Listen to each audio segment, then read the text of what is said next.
used to practice law in Miami, Florida, and I had a secretary there who was an amazing secretary. She followed through on task and assignments, was the type of person that said, if you gave her an assignment, it's done, it was done well, what else can I do to help, right? Well, at one point, the firm changed its policy where a receptionist wasn't there. And during that time, that absence, I think it was for a short period of time, all the administrative assistants had to take a 1 or 2 hour shift at the receptionist station. At this point, my secretary, she just became belligerent and, steadfast. I'm not going to do this. And none of us could understand why it was such a ordeal for her. Everyone else, they were sharing it among all the assistants. When we finally got to talk to her, she said before she worked at our firm, she worked at another law firm, and she was the receptionist there, and someone had come into there and waved a gun in her face. And to see, and that was several years before she had worked for me at the time, but it still had that effect on her. 2 million American workers are victims of workplace violence each year. That's just under 4 workers per minute. Workplace violence shows itself in a variety of different ways. It can be physical abuse and threats, verbal abuse and threats, harassment, and even homicide. In fact, workplace violence is the leading cause of job-related deaths each year. And it does affect some workers in some industries more than others. Those who work in the public sector, those who maybe work in retail stores, late night hours or early morning hours, those who work alone or with few others, such as home health care workers. But no employer, no worker is immune to it. As I said at the beginning, 2 million workers, 4 per minute, are victims of workplace violence. So as I was talking right now, statistically speaking, about 8 workers were victims of workplace violence. It is a growing concern for all employers. There are federal and state laws that may expose employers to liability, to fines, to even some of them to criminal liability as well. For instance, OSHA, which applies to all employers, not just industrial employers or manufacturing employers, but all employers, has a general duty clause that requires all employers to provide a safe and healthful work environment for their employees. OSHA has put out a fact sheet and guidelines on workplace violence, and in that has stated, if an employer doesn't take reasonable steps to prevent or abate a recognized threat of workplace violence, that they can be cited under OSHA. And that may also expose the employer to lawsuits from their employees or third parties. The variety of legal claims or lawsuits, theories of liability that an employer may face may be negligent claims for negligent hiring, negligent supervision, negligent retention of the person who perpetrated or committed the workplace violence. If one of your employees committed a violent act against another employee, that's where the negligent hiring, supervision, or retention may come into play. Workers' compensation claims. You may have third-party negligence claims. Other laws come into play, like the Family Medical Leave Act or the American Disabilities Act. And this way, I think if one of your workers got injured from a workplace violence incident and they needed to take time off, that's where the FMLA may come into play if you have over 50 or more employees. If they got injured and they need to have a reasonable accommodation to perform their job, that's where the ADA may come into place. And some things that may come into play may be post-traumatic stress syndrome is going to have to be assessed and may trigger one of those laws. With all these are just some of the laws that may come into place. If the violence is targeted based on a protected class, based on someone's race, based on someone's sex, gender, then that may bring in the discrimination laws. You have various bullying things may bring in some cyber stalking laws. So there are a variety of legal issues, legal theories that individuals may sue employers under for incidents of workplace violence. But at the end of the day, it comes down to this. If there was something that gave an employer warning or a sign that workplace violence could happen or there was a potential for it to happen, and the employer did not take reasonable action to stop it, then the employer may be subject to fines and civil liability. When talking about workplace violence, and part of my role as the attorney is to talk to people about the legal implications. But there are other non-legal implications that are very real and has an impact on the business. And I wouldn't be doing my job if I didn't talk about those areas as well. And when you think of it, when an incident of workplace violence happened, it means that one of your employees was injured, maybe multiple employees, or threatened or harmed. And maybe it was something that affected a lot of your employees. And if that's the case, it got picked up in the news as part of your local community. It can have an effect on what the public thinks of you. And if as a business owner, you did something that you could have taken a reasonable step to prevent it and you didn't, and that gets in the news and that gets talked about, now your consumers and your potential customers are also going to have a lack of trust in you. Society of Human Resources Management, SHRM, is an organization that helps employers with different HR issues. And in one of their reports, they noted that experts agreed that $2 billion, I said that by itself because it's a lot of money, $2 billion. Employers lose or incur up to $2 billion in cost a year for workplace violence in the United States. And that comes in a variety of different ways. It could be due to decreased productivity, decreased time that your employees are actually in the office or their ability to do work, increased healthcare cost, increased litigation cost, increased PR cost for having to accommodate or address when an incident of workplace violence happened in your workplace, increased legal, medical, other advisors cost. It can be expensive. And unfortunately, the very real thing is, no worker is immune to it. It can happen in small town, large towns, big or small companies, affluent or poor neighborhoods. It happens. And so as an employer, you have to be mindful of this and have the right people in place to help your employees get through an incident.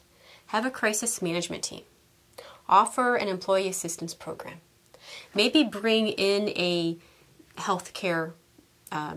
mental health facilitator or communication expert, someone to help the employees go through. It's a traumatic experience, and they're going to need help getting through it. And that will also help your business get back on track to focusing on what it does. It's business.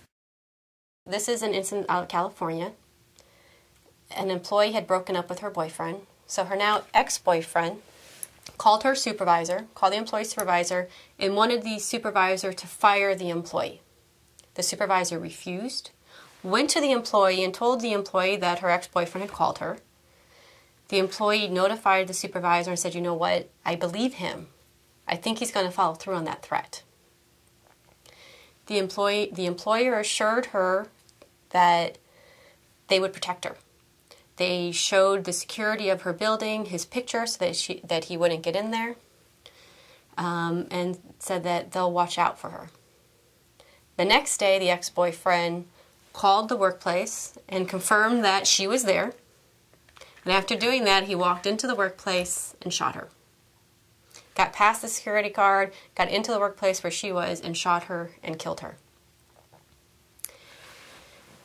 That resulted in a lawsuit from her family that went on for 2 years of litigation and ended up settling for $350,000. The employer paid the employee's family $350,000. But at the end of the day, remember, the key thing, and I don't want to overlook this, I don't want to just make it about litigation and dollars and cents. A life was lost. And no matter what that settlement is, that employee is never coming back. And there are other cases, similar situations. This is another case out of California.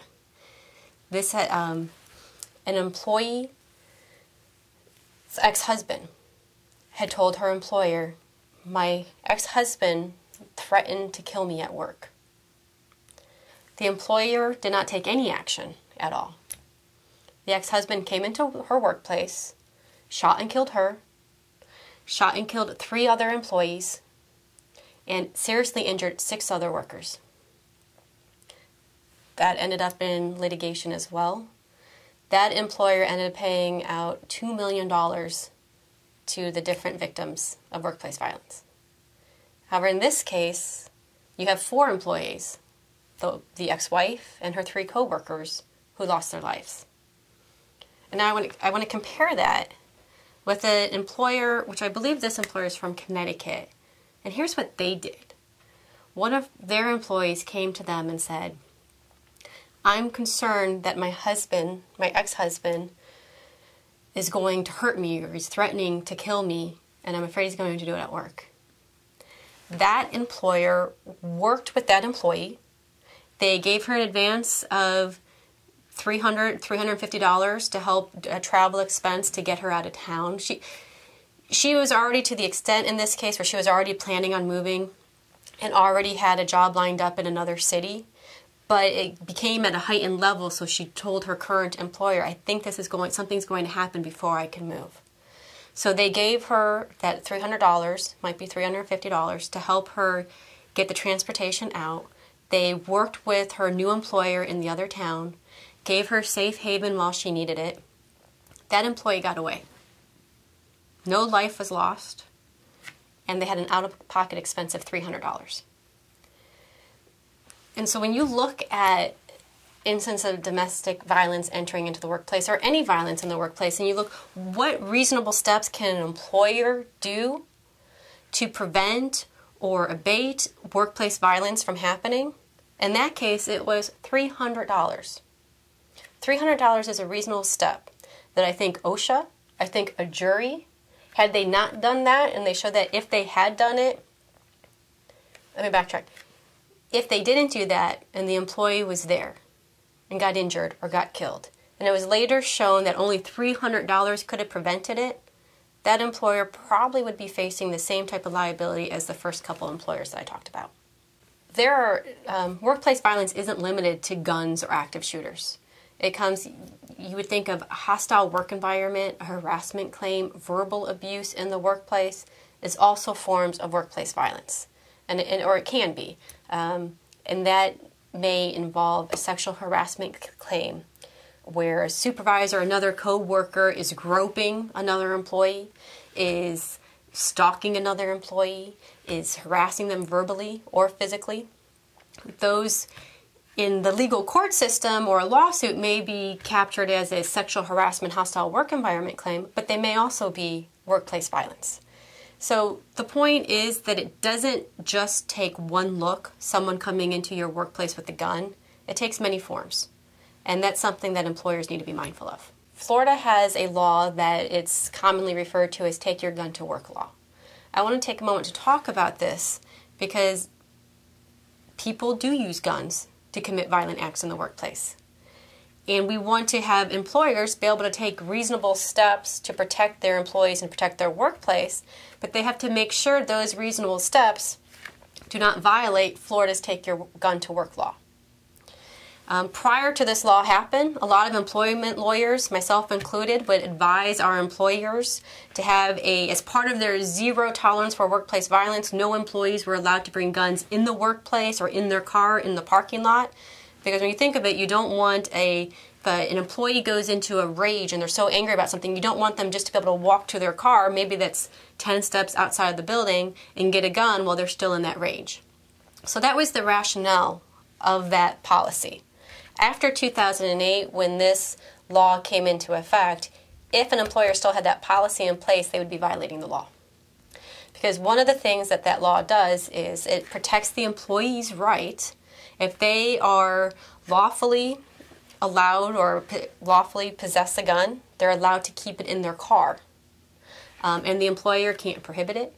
An employer can't ask about it. There are several other things that an employer can't do under this law. They can't ask whether or not someone owns a concealed weapons permit, whether or not they carry concealed guns. That can't be part of the hiring process, can't be part of the employment decisions. So I guess, I'm pausing here because it's tricky.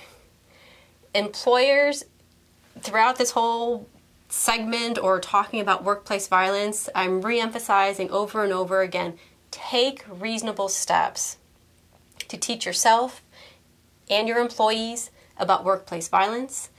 Take reasonable measures to prevent it, should it happen, or prevent it from happening, and to react to it appropriately if it happens. But when doing that, be mindful of the other laws out there, such as Florida's Take Your Gun to Work law, and you don't want to violate those in the process.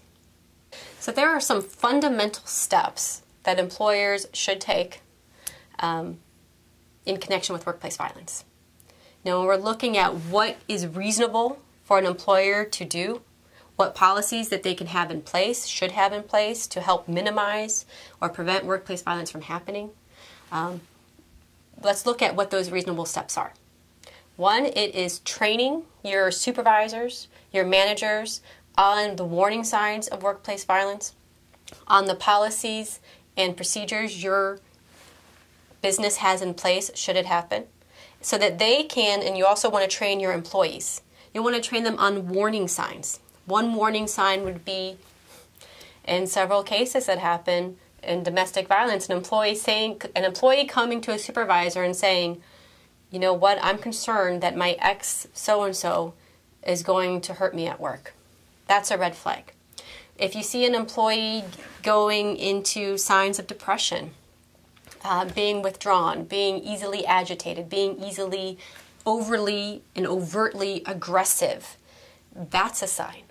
That should be triggering your supervisors as to, okay, we need to look into this further to see if there's something that we can do to help this employee.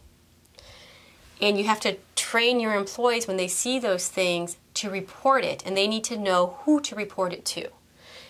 And part of that training, there's a shift in mentality that employees have to take. A lot of employees and a lot of people in general don't like to be a tattletale. They don't want to tell on a coworker, and they're thinking they're protecting a coworker by not telling on them. But if they see these signs in place, they need to tell a supervisor or the appropriate person, and it's not tattletelling on someone, it is protecting that person. And it's shifting that attitude is really important, because it's when those signs are recognized that the employer has at least an opportunity to try to do something about it. So we have the training. Now we need to have a plan of action. If a workplace violence incident happens, what are we going to do? As an example, for an active shooter incident, the Department of Homeland Security for the state of Alabama put out a video that it's very simple and short and sweet. It is teach your employees and the supervisors and everyone, if you hear something and you can run to get away, run and get away. If you can't run and get away, hide. Hide in a place where you can lock the door, in a secure place. You can hide yourself from view, and you can prevent someone from accessing the place. If you can't run, if you can't hide, prepare to fight. Find whatever you can, maybe a fire extinguisher, something to fight. And they summarize it as run, hide, fight. It was an effective video. I would talk with other police departments. The Tampa Police Department has a security audit, security and safety audit that they will come into workplace to help train and to help show your employer, your business, your employees the plan of action that they should take. So I'm not saying everything, one policy, one practice isn't a one-size-fits-all. You need to see what fits in your workplace. The run, hide, fight is a simple mantra that seems to be followed by a lot of the experts in this area, but I would bring in a security personnel to assist in developing your plan for your business. And I want to highlight again, as I was talking through that, I was talking about the Tampa Police Department. They offer training on workplace violence for supervisors, for employees, in addition to coming in and doing a safety audit. Because what you want to do as an employer, you want to walk through your environment and say, okay, do we need to put locks somewhere? Do we need to restrict access to outsiders? Should we have our employees wearing badges or secured access way to get into our workplace? Do we need to put lighting in the parking lot? Do we need to work, if we're renting in a building, do we have to work with the landlord about common areas? It's different measures like that. When I'm saying reasonable, those are steps that a jury may find as reasonable that an employer should have done. So you have learning the warning signs, training your employees, coming up with a preventive measure, coming up with an emergency plan, bringing in appropriate personnel to help you. That may be your senior HR person, your executives, your C-suite people, outside legal counsel, outside medical professionals when necessary, and have a collaborative effort to work with your business.